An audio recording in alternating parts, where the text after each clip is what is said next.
once again to the official MUFON podcast. I'm your host, Richard Beckwith. Tom Whitmore has been actively involved in the UFO field since 1990 and has served on the MUFON Board of Directors since 1994. He is a retired financial analyst and assists the Board of Directors with strategic planning, administrative, and long-term issues. Tom takes a particular interest in the relationship between UFOs and the national security state, and he is currently undertaking a fascinating research project on the history of the MJ-12 affair. I am very happy and proud to welcome my friend, Tom Whitmore. Thank you, Richard. I'm glad to be here. I'm very happy to have you here. Okay. Of course, we talk all the time. But one of the things that we don't really get to talk about a lot is UFOs, the subject that we're so fascinated in. As board members, we're really dealing with business all the time, and one would think that we would be talking about UFOs, but really we talk about board business. So I want to talk about UFOs because you know a lot about them. Well, thanks. And, I think people out there in UFO land should also know that we're essentially a business board. And we handle administrative matters that oftentimes are not interesting when compared to UFOs. Right. And we do get to talk about UFOs at the symposiums when we get together. Right. And of course, our private conversations involve the topic. But we really, as you said, we don't really get to talk about UFOs very much. And interestingly, you retired recently and took on a new job, and you are essentially a full-time researcher. Is that accurate? Yes, that's true. I get up and I get the basics done in my apartment, and then I go to work.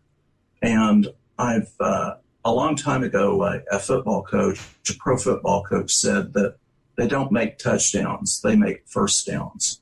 And I finally cracked the code and realized that what I need to be doing is creating output. And so I started this pattern of writing white papers. And I recently published in September my first white paper, MJ-12, the Counterintelligence Angle. And I'm working on several other papers now. I'm doing research on those. So I have a goal to write at least 20 to 25 white papers. So I'm going to have my work cut out for me for a long time. Mm-hmm. And most all of them will be either directly or indirectly related to the subject of the history of the MJ-12 controversy. And you've spent a lot of time on that. And I just read your most recent blog post. And you want to tell everybody the location of your blog post, your blog, so that they can go and read the same things that we're reading? Yes, my blog is called tomwhitmoreblog.wordpress.com. That's tomwhitmoreblog.wordpress.com. I started it when I moved here to the Washington, D.C. area in September of last year. And first of all, I was very excited because I've moved very close to the National Archives, and I can also catch public transportation downtown to go to the Library of Congress. So I immediately went to the National Archives and pulled the only MJ-12 document that's there in the archives, or MJ-12 related document. And I started my blog then. And I encourage anyone to take a look at my blog and see the things that I've been up to. Yeah.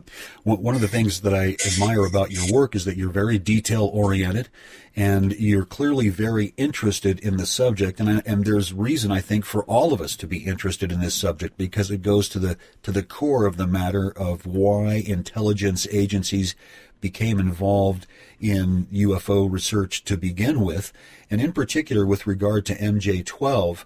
That is a convoluted story involving, all kinds of espionage and international intrigue. And you just wrote this most recent blog that I want to talk to you about, the MJ-12, the Counterintelligence Angle. And I'd like to talk to you a little bit about that. So, first of all, before we get into the meat of it, Paul Benowitz, he was sort of a bit player in all of this, and didn't some kind of bad stuff happen to Mr. Benowitz? That's part of the UFO legend and mythology. I'm working on an extremely detailed timeline of the Paul Benowitz affair, and I'm up to 160 line items at this point, and I will be writing a white paper on it. Richard, I've gone through all the sources that I have direct access to that directly are related to the Benowitz affair. And Paul Benowitz was a physics-trained person who had his own business, Thunder Scientific Labs, in Albuquerque, New Mexico. And he lived directly next to Kirtland Air Force Base. Well, in the 1970s, there were cattle mutilations going on, and it's a controversial subject. There hasn't been a lot of direct connection between cattle mutilations and UFOs, but Paul Benowitz got interested in that subject, and there was a lot of concern about cattle mutilations, particularly in the western part of the United States. And Paul Benowitz had gotten to know, I believe, a state trooper by the name of Gabe Valdez, who operated in the area of Dulce, New Mexico, which is dominated by this rock fixture called Archuleta Mesa. And Paul Benowitz became so interested in this that he took trips out to Archuleta Mesa and saw some strange things going on there. Well, he got back to his home in Albuquerque, and his wife told him that she had heard some strange sounds over their house. So he went out on their back porch and started, in the middle of the night, started looking at what was going on Kirtland Air Force Base. Well, he also got up on his roof and he started taking photographs, I believe some films, and he started taking scientific measurements of fluctuations in electromagnetic fields. And this was in December of 1979. At that point, he had convinced himself that he was seeing UFOs on Kirtland Air Force Base. That is extraterrestrial spacecraft. He believed that he was seeing that, right? Yes. And, combined with his interest in the cattle mutilation problem, he really began to think seriously that some really material activities were occurring with extraterrestrials and UFOs. And he approached Kirtland Air Force Base with his concerns. Well, this was in January of 1980. Concurrently, Richard Doty, who was an Air Force Office of Special Investigations special agent, had started working at Kirtland in 1979. And after Paul Benowitz had communicated his concerns at Kirtland Air Force Base, he did meet with Kirtland personnel in October and November of 1980. And at that point, the Kirtland AFOSI, possibly in conjunction with other intelligence agencies, such as the National Security Agency, even the FBI, or the Defense Intelligence Agency, they began a series of countermeasures against Paul Benowitz. Now, I would just like to say... Tell us why that is, Tom. Was he seeing things that he shouldn't be seeing relative to developments taking place there? Why did they do that? Paul Benowitz was monitoring activities on Kirtland Air Force Base, I think both during the daytime and at nighttime. And on Kirtland, they were conducting a number of highly classified programs. I'll give you a couple of examples. One was they were using lasers to experiment on blinding Soviet satellites as they passed overhead U.S. facilities.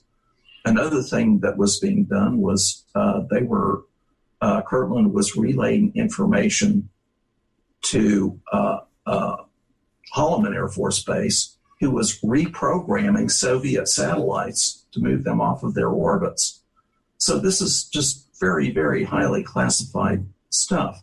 It's also possible that they were experimenting with and running drones on Kirtland Air Force Base, and it's possible that those were some of the things that Benowitz was seeing. So, and we're told, it's the old saw, that what we see publicly is 20, 30 years behind what the military and what the government is doing. So it's possible that they were experimenting with drone prototypes that even possibly were saucer-shaped. So Paul Benowitz was observing these things on Kirtland Air Force Base. And if you carefully look at the so-called Kirtland documents, which I think are suspicious in and of themselves, but they were documents that were released through the Freedom of Information Act. In those documents, it shows that the Kirtland people ran a counterintelligence check on Paul Benowitz. Okay. Now, what we don't know is what the result of that check was, or at least I don't know what the result of the check was. And I don't know if no one else knows in the public. I don't know if we'll ever know what those results were. But it's my suspicion that the results of that counterintelligence check produced this program of countermeasures against Paul Benowitz. Now, according to Richard Doty, Paul Benowitz did not require a lot of encouragement to really go off the deep end in his assumptions and beliefs about aliens and about extraterrestrials, et cetera, et cetera. So this ultimately, to make a long story short, it ultimately resulted in Paul Benowitz undergoing a complete nervous and physical collapse, I believe, in 1988. Now, Richard Doty has gotten the blame for this, and I'm not sure that that's entirely fair. Now, I'm not saying that Richard Doty is a saint, but Richard Doty was a sergeant, so he was acting under orders of people that at the officer level that were above him, both at Kirtland Air Force Base and from headquarters at the Air Force Office of Special Investigations and even Washington, D.C. So I think that that's something that we should keep in mind. And this brings about the entire subject of counterintelligence, which, of course, Rick Doty was a major part of with respect to UFO groups and so forth. And I agree with your assessment that we can't really call Mr. Doty, the devil. He was acting under orders. And UFO groups were and people like Paul Benowitz were, in fact, gathering interesting information and classified information that they didn't necessarily want to share with the Soviets. Is that a fair assessment? Yes. And in my paper, I made a case that during the 1980s, it was under the Reagan administration. And the Reagan administration was very highly anti-communist. And I think that they, by supposition, they had a very broad concern with Soviet espionage. And according to an interview that Greg Bishop gave, and Greg Bishop is a friend of Bill Moore, who was a very key figure in all of this during the 1980s, that Greg Bishop said that the idea was to try to find out how many spies were in the U.S. And they decided to use the UFO community in that effort. Now, I also pointed out that, and according to Doty, this whole Benowitz affair was part of a much larger counterintelligence program. And when you think about it, it could have been a very large effort because you have the aerospace industry, you have the scientific community, you have the engineering community, and there are lots of people that the intelligence agencies, the CIA, the DIA, the NSA, AFOSI could have been monitoring to see what they could find out. And so this paper that you wrote recently, MJ-12, the counterintelligence angle, talks specifically about MJ-12 and William Moore and I want to talk to you a little bit more about him and the role that he played in this whole thing. What's interesting to me is that folks in the UFO community viewed these interferences as an effort on the part of the government to keep people from learning about UFOs and extraterrestrials, when in fact that wasn't the case at all. It had nothing to do with the extraterrestrials, right? Well, you can make an argument that there was a counterintelligence effort against, Soviet spies, or possibly leakage of classified information, from classified programs. But at the same time, I would just like to point out, Richard, that it's possible that they were killing more than one bird or with one stone. They could have been accomplishing more than one thing. At the same time, they could have been finding out what the UFO community knew about UFOs. They could be getting information about UFO sightings and events from the UFO community. And it's possible that there was an intention to leak some information about what the government knew about UFOs. Now that's a little bit of speculation, but they could have been accomplishing those two things at the same time. That makes sense. So let's talk about William Moore then, because wasn't that sort of his role? He made a deal with the devil. Is that an accurate assessment of the way in which Mr. Moore was working with the intelligence community? Yes, he did undertake a relationship, at least with AFOSI, through his, what I call his controller, which he codenamed Falcon. And Moore was a very competent and even a brilliant UFO researcher and investigator. And his intention was to get to the bottom of what the U.S. government knew about UFOs and extraterrestrial contacts and all of that. And what was the deal that he made? Well, the deal that he made was that he would inform on Paul Benowitz, how their countermeasures were doing, against Paul Benowitz, and that he would inform on things that were going on in UFO groups, particularly APRO, the Aerial Phenomenon Research Organization that Bill Moore was on the board of, and that he would inform on the activities of certain individuals in the UFO community. And in return, he would receive, quote unquote, inside information about what the government knew about UFOs. And this resulted in a number of documents that were coming through the pipeline to Bill Moore, both privately and later what we found out publicly. And those documents were... We're talking about the MJ-12 papers, right? Yes. It started with the so-called Aquarius Telex that AFOSI instructed Bill Moore to pass to Paul Benowitz, apparently with the hope that it would discredit him after he went public with it. And the problem was that Bill Moore knew that the document had been altered, and he warned Paul Benowitz about that, and Benowitz never did make it public. The document did become public later, after Bill Moore had the document stolen out of his car, and then it surfaced some months later. Another document that was involved was the so-called Carter Briefing document, and that's a paper that Bill Moore had an opportunity to see, and he photographed it in a hotel room under rather cloak and dagger circumstances.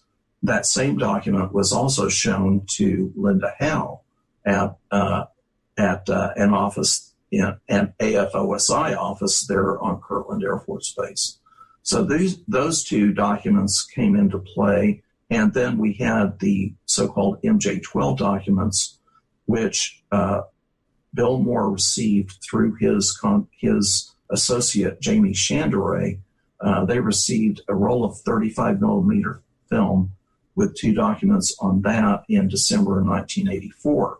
but Moore sat on the documents for 2.5 years, researching the contents of the Eisenhower briefing document and the Truman-Forrestal memo. Meanwhile, I believe that AFOSI, either through Doty or someone else, leaked these MJ-12 documents to Timothy Good in 1987 when he was getting ready to go public with his book, Above Top Secret. And at that point, the documents became public because Bill Moore had to, show his hand, knowing that Timothy Good was coming out with his book. Were there differences between what Good got and what Mr. Moore received? I don't know, because I know that Good received the Eisenhower briefing document. I'd have to go back to Above Top Secret and see if he included the Truman-Forrestal memo. I believe he did. What we don't know is if he received any other documents in addition to that, because I don't think Good has ever published those, if he did. And also, Good has only stated that he received it from an intelligence source. Now, I've heard one contention that Richard Doty leaked them to Timothy Good through an intermediary, but I don't have proof of that. I've also heard Colonel John Alexander talk about this particular thing, and he, from what I recall, stated that the documents that were shown to Linda Moulton Howe differed in some ways from the documents that were provided to Mr. Moore and Mr. Good. Do you know anything about that? The document that I know was shown to Linda Howe is referred to as the Carter briefing document. And in some other checking that I've done, I've run across the contention that there are actually two versions of that document. Yes. So that is possible. But at the same time, if the briefing occurred, there's a possibility that certain people, the briefers, gave an oral briefing, or if they provided documentation, they weren't able to retain it, and then they went back and reconstructed it based on their memory. And that's one reason why there may be more than one version of that document. And trying to construct a document from memory, as we all know, unless you have a photographic memory, is somewhat of a futile endeavor, right? Well, it helps if you have more than one person trying to do it. No, I think it's sad. Let's talk about the MJ-12 papers themselves. Moore received those in the mail, as you said, right on a roll of 35 millimeter film, and those included what we refer to as the MJ-12 papers and Psalm 101. Is that correct? Psalm 101 was later. Psalm 101 arose. Now, let me backtrack a little bit. Moore received what we refer to now as the MJ-12 documents. He received those in late 1984, and they were made public in 1987, spring of 1987. The Psalm 1-01 document did not appear until the 1990s, and interestingly, it was mailed to Don Berliner, who was a UFO writer and researcher. It was mailed to Don Berliner under similar circumstances. He received a 35 millimeter roll of film with the Psalm 101 manual on it. And I believe that Stan Friedman referred Berliner to Robert Wood, and Robert Wood took the ball with that. Robert Wood attempted to authenticate, along with his son, authenticate the MJ-12 papers and that SOM 101, right? Yes. What ultimately, I think, Dr. Wood, Robert determined that he believed that the documents were authentic. Do you have any opinions about that? I'm sure that you do, based upon all your research. Have you reached any conclusions yourself about whether you believe in particular, the MJ-12 documents produced to Mr. Moore and Psalm 101 or Psalm 101 are authentic documents? Richard, I try not to take a hard line, and I reviewed the literature, on this subject. The thing about the Eisenhower briefing document is it has not stood up under scrutiny. People have found, 20 things wrong with it.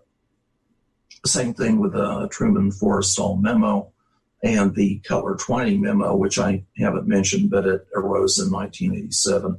It was found by Bill Moore and Jamie Chandray at the National Archives.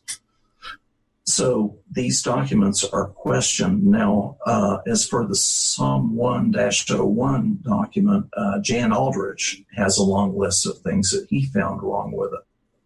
So there are two different issues as I see it, Richard.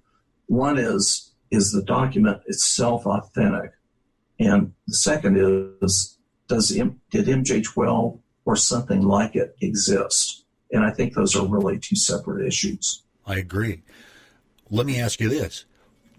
Why would the intelligence community, if it was the intelligence community, I think that's actually maybe just an assumption, but why would the intelligence community provide those kinds of documents to Mr. Moore or to anyone else? Why would they produce these false documents? What would be, in your opinion, the ultimate reason why they would do that? There are a couple of possibilities. The UFO community would like to believe that there's a long-term program of kind of a backdoor program of disclosure, of leaking information into the public domain in such a way that plausible deniability is maintained, but at the same time, the seeds of the truth are being planted in the public's mind, and over a long period of time, the public becomes acclimated to the idea. Now, we know that those of us in the UFO community, we're very used to the idea of extraterrestrial visitation and aliens and the government recovering crashed saucers and all of this. And it's also true to a lesser extent in the larger public, because they've been exposed to, the X-Files and all of Ancient Aliens and all of these programs that they see on TV. So these notions have definitely seeped into the popular consciousness and the public imagination. Another explanation is that these counterintelligence programs are continuing and had been continuing.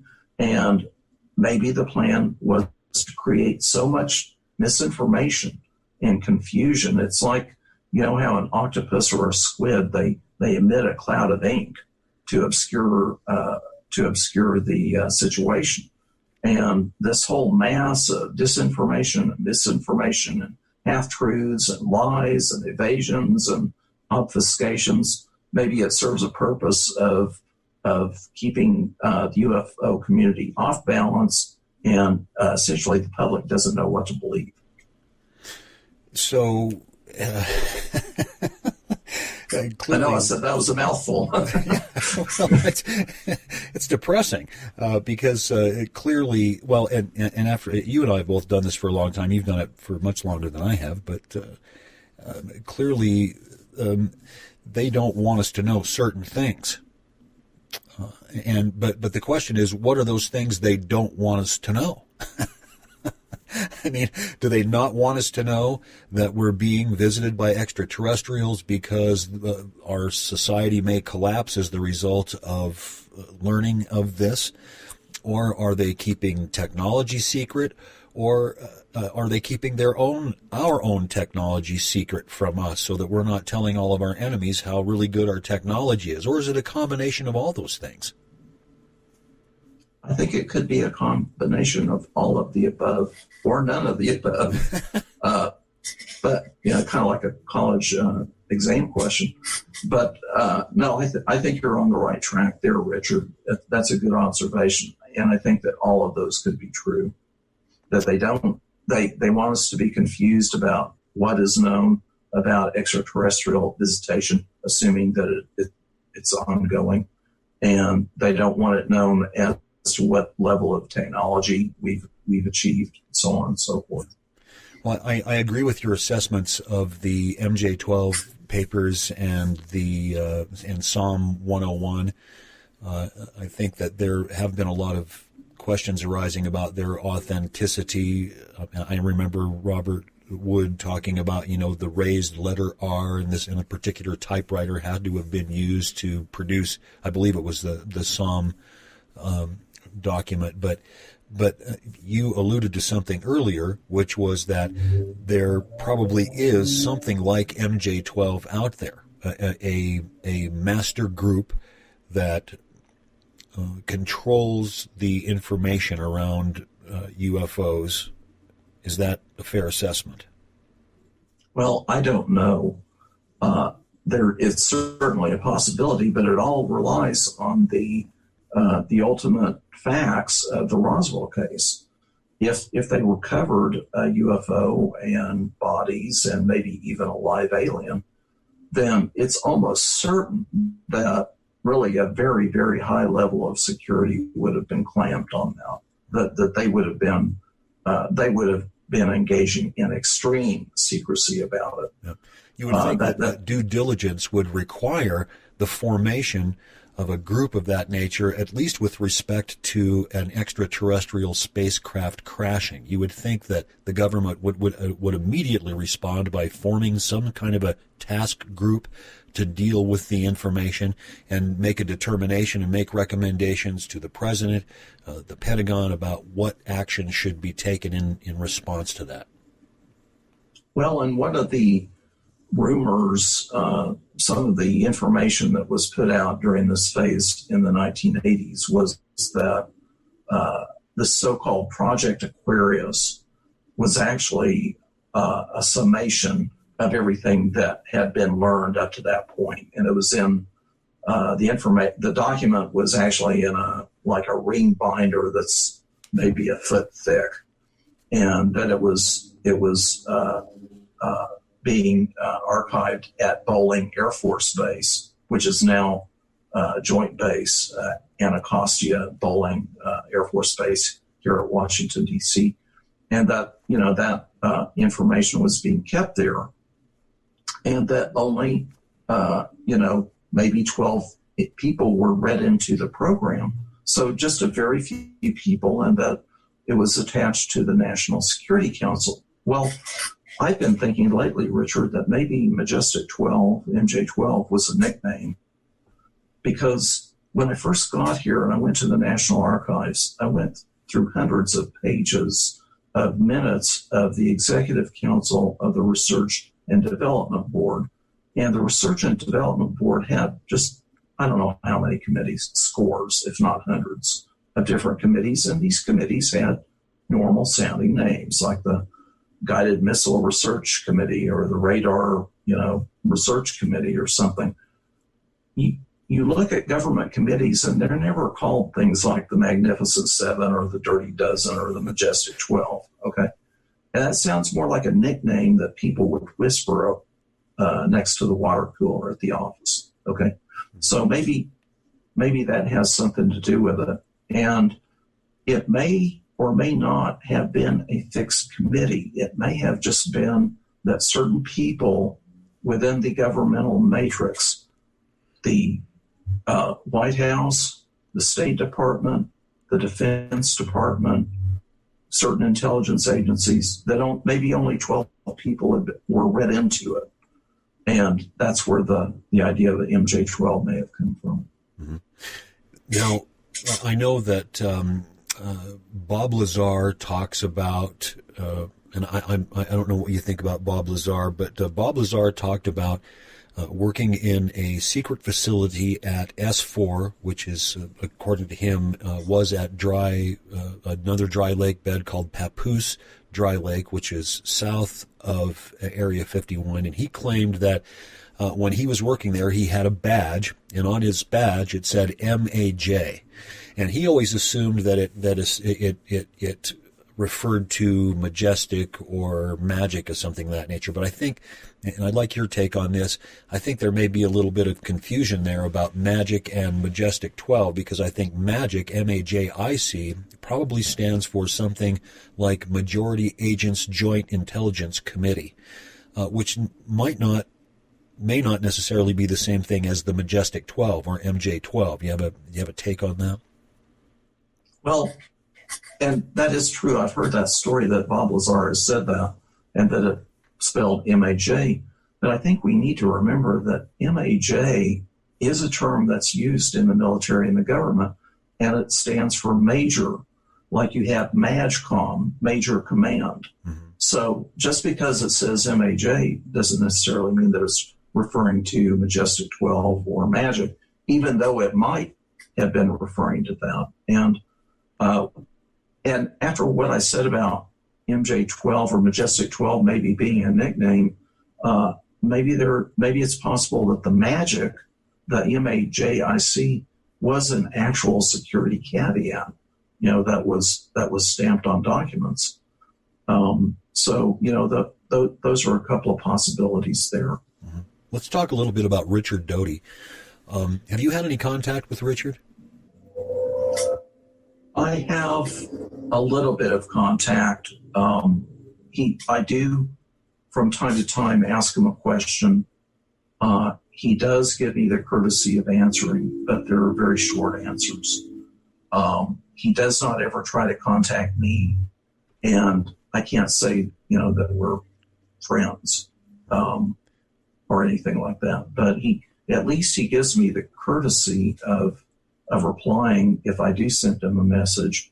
He does provide some information based on what I've asked, but it's not a lot of information. Mm-hmm.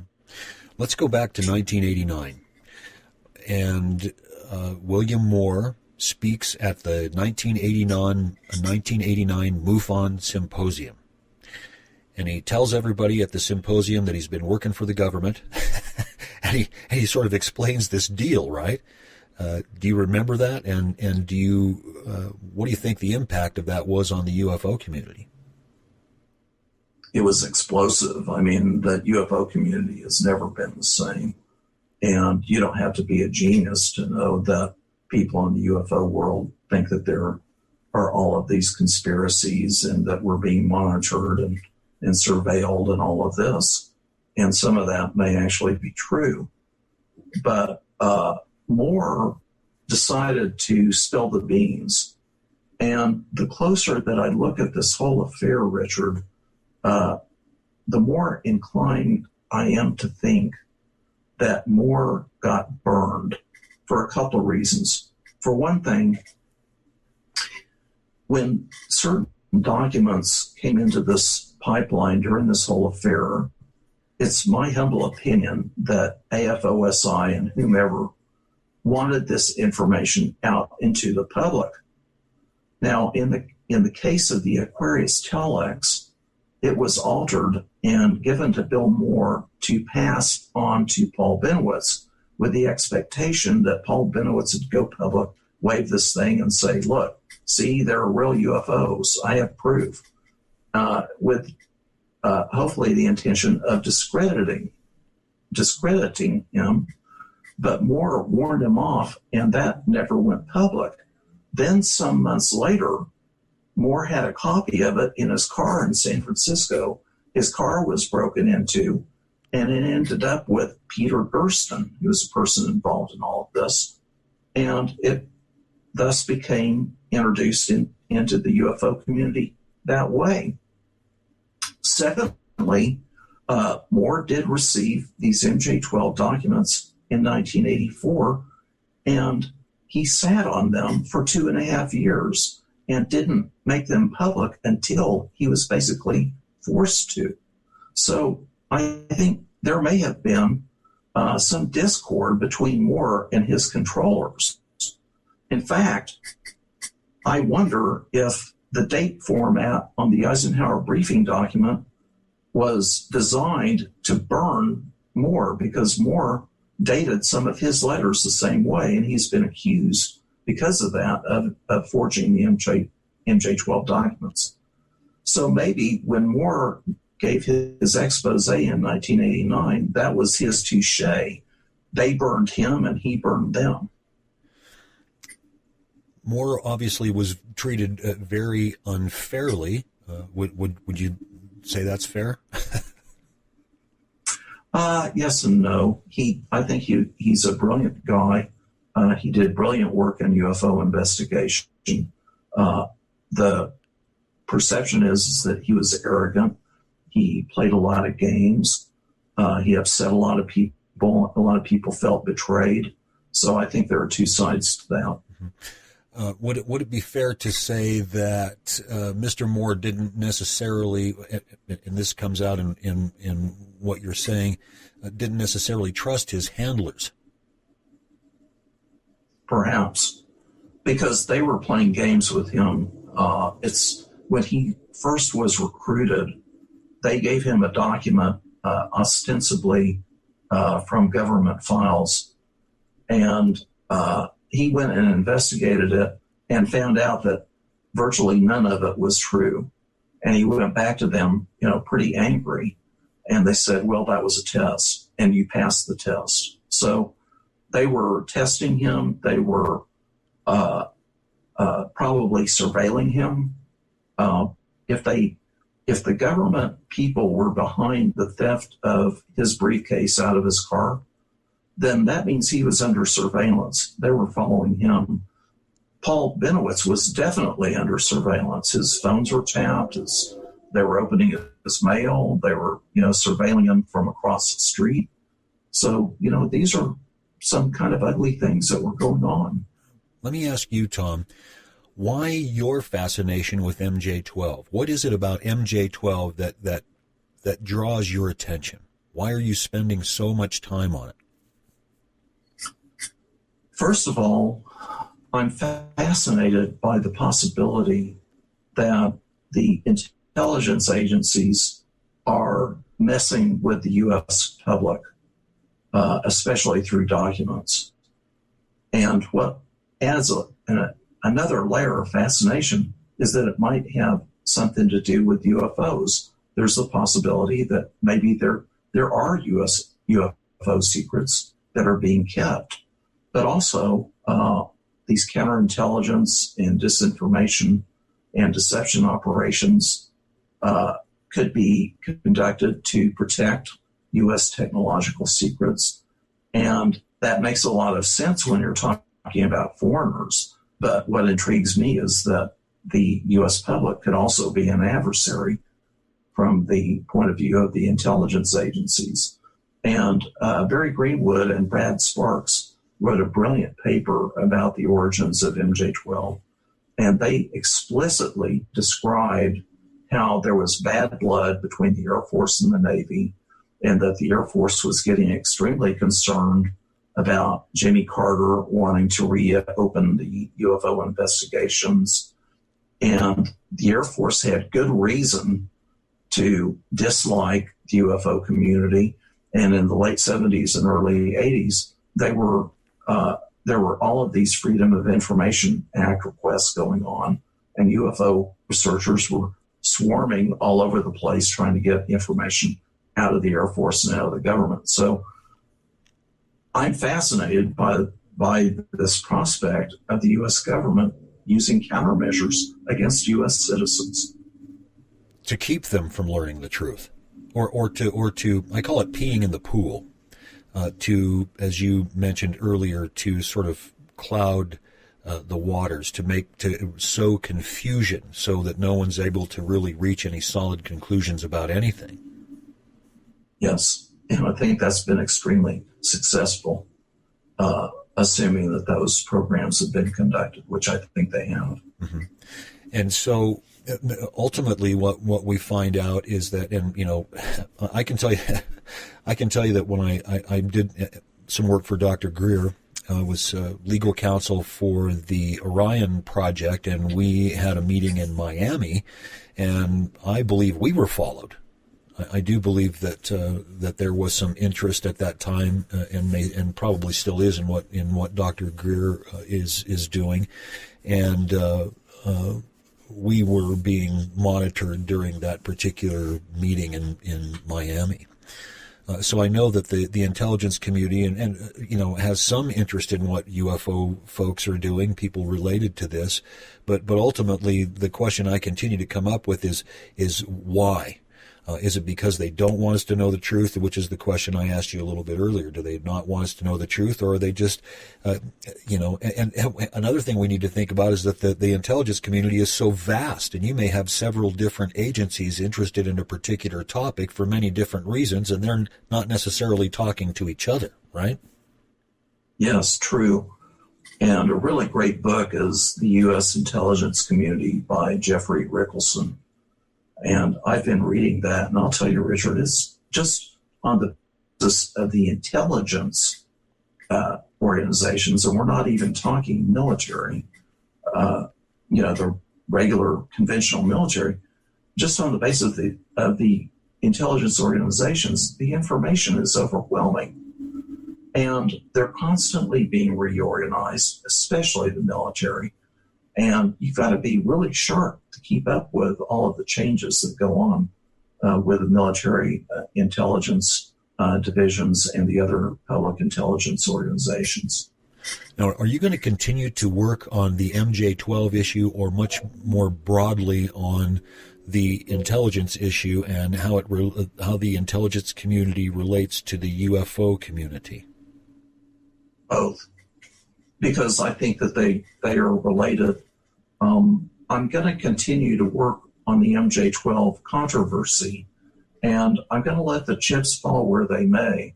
Now, we don't have anyone that is admitted to forging the MJ-12 documents.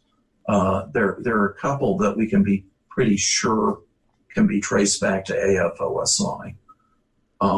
But like I said, I'm going to be writing white papers. I keep a list of topics to base these papers on.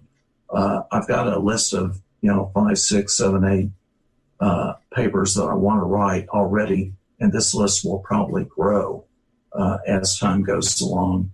And I'm going to be busy on this for a long time. Now it's frustrating that I can't get into the National Archives and check certain things. Now, there's nothing about MJ-12 in there, but there's information about the military and so on and so forth that I could be checking, and I can't get in there because of COVID. And the same thing with the Library of Congress.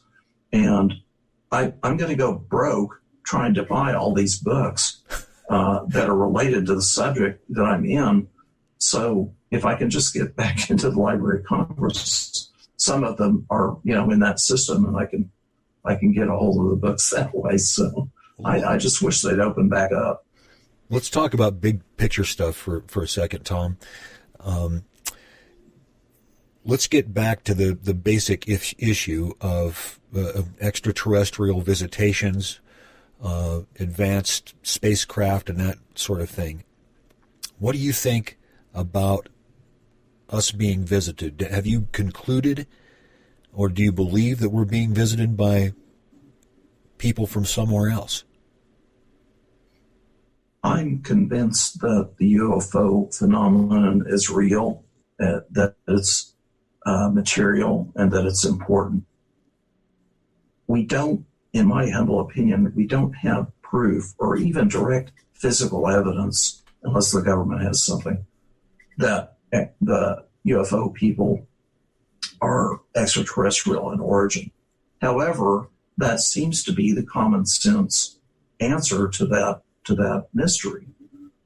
But we have to hold out the possibility that there may be an element to this that we do not understand. For example, some kind of interdimensional relationship that we don't understand yet. But I definitely feel that the phenomenon is real. But to be honest, I don't think we have enough information yet to know the origin and the ultimate nature of the phenomenon itself. I think that's obviously going to take a long time. I would encourage you. Have you seen James Fox's new film, The Phenomenon. Yes, I've seen it, and I had the privilege of serving on a discussion panel that he was a member of. And I thought he was a really great guy. He spent an awful lot of time on it. I think he must have spent upwards 6 years or more trying to get the thing made. They did a wonderful job of bringing up archival footage of things that we normally don't get to see, of people that have been involved in the field. I was particularly interested in the last few minutes of the film. I guess it was about 3/4 of the way through when they had Dr. Nolan on to talk about his analysis of the materials that were brought to him by Jacques Vallée. And they did the analysis on the materials, and he determined that the samples that he was looking at came from a place that had up to 250 elements, and that the isotopic ratios in the materials that he was observing, even though they contained some elements that we were familiar with, their isotopic ratios were completely askew, completely different than what you would expect of elements that were found on Earth. Does that prove the case? I think what proves the case in my mind is that what they seem to have discovered is that there was a manufacturing process in place that is way beyond anything that we're capable of. I mean, they're manufacturing the materials on a nano level, on a molecular layer level, and that's obviously way beyond anything that we have yet. And I'm glad that they discussed that, and we hear rumors and talk about the analysis of these materials. And I think if it can be made public and it can be verified by other scientists, without any dispute, then I think that would go a long way to prove the case. Interestingly, with regard to those materials, it still doesn't necessarily, I think as you say, I think you're correct about this, it doesn't necessarily prove the extraterrestrial hypothesis in light of everything that we know and that we've learned about this particular subject. It may be that these materials are manufactured in an adjacent reality rather than, billions of miles away, light years away on some other planet that has these elements, as Bob Lazar would say. He believes that, I don't know that he believes this, but the documents that he was given access to when he allegedly worked at S4 said that the materials came from a star system, a binary star system, where elements like element 115 could be formed because of the nature of the gravitational forces in play in that binary star system, and they ended up creating heavier elements that may end up just being deposited in some of their planets, just naturally occurring. But that's all just speculation. We don't know that what he read in the documents that he was given access to were actually the truth, and it may be something very, very similar to what Mr. Moore was exposed to, just disinformation, so that if he ever did get out and he would say this, in fact, it was something completely different. And that's if he saw those documents at all. We have to take his word for it. Right. Because we're not able to verify his claims. Yeah, that's right. So what does the future hold for you, Tom? What are you going to be working? Are you going to be working on this forever? I mean, clearly you enjoy it, and I love to see the light in your eyes when you talk about doing this kind of research. So, is this your plan? Yeah, I like to say that I've reached my happy hunting grounds. I'm doing what I love. I'm passionate about it. Because of the format of things that I'm working on, it provides motivation. I can't wait to get up in the morning and work on it. Unfortunately, I don't have as much energy as I had when I was younger. and I have some limitations there. But yes, I've been working on a very detailed timeline of the Benwitz affair. I'm working on a paper that I'm calling Before MJ-12 because there were a series of events and activities that were interesting before the MJ-12 controversy arose, but that I think are either related directly or indirectly to it. And I'm going to be working on other papers. For example, there's the psychological warfare dimension to the MJ-12 controversy, and there's the so-called Men in Black. That's kind of a colloquialism, but it's there's at least one section in the Air Force that conducts deception operations, and they use people that are con men and actors, and there is a history of certain intimidation of UFO witnesses, through UFO history. So there are a lot of things that I can work on, and that doesn't even include getting into the content and the forensics of the MJ-12 documents themselves. And there are a whole lot of documents even after Bill Moore's sequence. We had the Psalm 101. We had all the documents that came from Timothy Cooper. We have Serpo, and even in 2017, another document arose that I call the Ultra Top Secret document. And then recently, I was watching Linda Howe video, and she was waving a pretty thick document that she said is an MJ-12 related paper. So, there's plenty of material out there to work with. And ultimately, what is your goal, Tom? Do you want to prove to the rest of us that, well, you don't have to prove it to me, but do you want to prove to the rest of us that this is not only a real phenomenon, but there are forces far beyond our understanding at play here? Or is it your goal to bring a greater understanding to folks like us? I think to bring a greater understanding. And after I've written enough white papers, a quantity of them, then I have the basics for a book. And of course, all of that would need to be rewritten. But, I could form that into a book, and that would be my intellectual legacy. Yeah. And so what is it specifically that you're working on right now, right this very minute, aside from the podcast? The Benowitz timeline.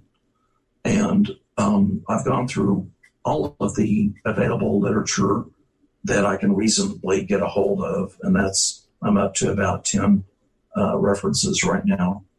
And I've created an extremely detailed timeline of this whole affair between 1979 and 1989. Mm-hmm. And once I get it all organized in presentable format, I will post it on my blog along with a white paper that goes along with it. And there's going to be a whole lot of information in there. Okay. Now, Tom, can you do me a favor and remind everyone once again how they can get to the material that you're writing?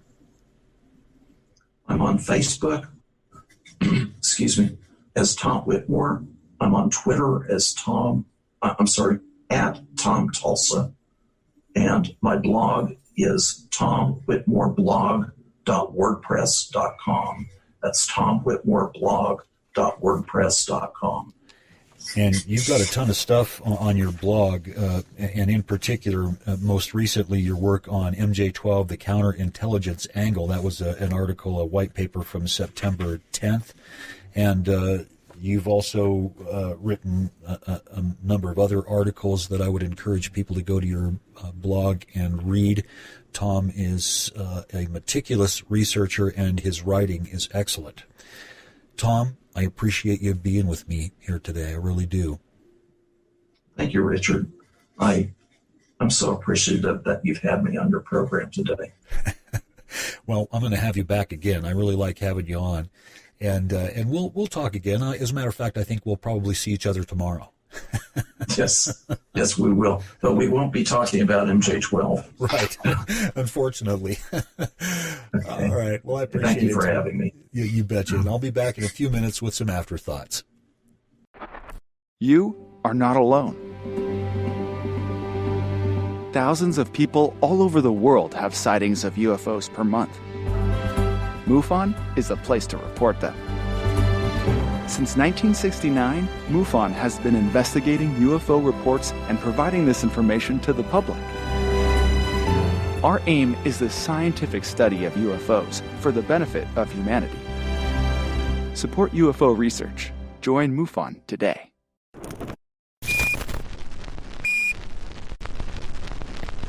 Hi everybody, Richard Beckwith here, coming to you from an undisclosed location somewhere in the solar system, encouraging you to tune in every Sunday night at 8 p.m. Pacific, 11 p.m. Eastern for the official MUFON podcast. You can listen to us on Spreaker, iTunes, Amazon Music, iHeartRadio, and Spotify. And you can watch us right here on the MUFON YouTube channel. Make sure to like and subscribe. You are listening to the official podcast of the Mutual UFO Network. Whether what we refer to as MJ-12 is real or not, as a government lawyer, I can tell you that when government is confronted with a problem, the first thing you do is form a committee to make recommendations. If an alien spacecraft was to crash somewhere, and you weren't necessarily prepared for that possibility, the logical thing to do would be to keep the information secret and immediately form a multidisciplinary committee to make recommendations about how to handle the information gleaned from it. The research Tom is doing gives us glimpses into the lengths to which governments will go to keep things secret, not only from our adversaries, but from the American people. That is not to say that that is always a bad thing. What state would the world be in if, say, North Korea could deliver a nuclear weapon in the blink of an eye using advanced alien technology? Any random madman could hold the world hostage, or worse, destroy it altogether. I would say that we'd better all pray there's a group like MJ-12 protecting those secrets. For UFO researchers like Tom Whitmore, the truth lies hidden beneath layers of secrecy that only dogged, relentless, meticulous research can penetrate. Thank you all for joining us. Once again, if you're watching us on YouTube, please remember to like and subscribe. And we'll see you next week, right here on the official MUFON podcast.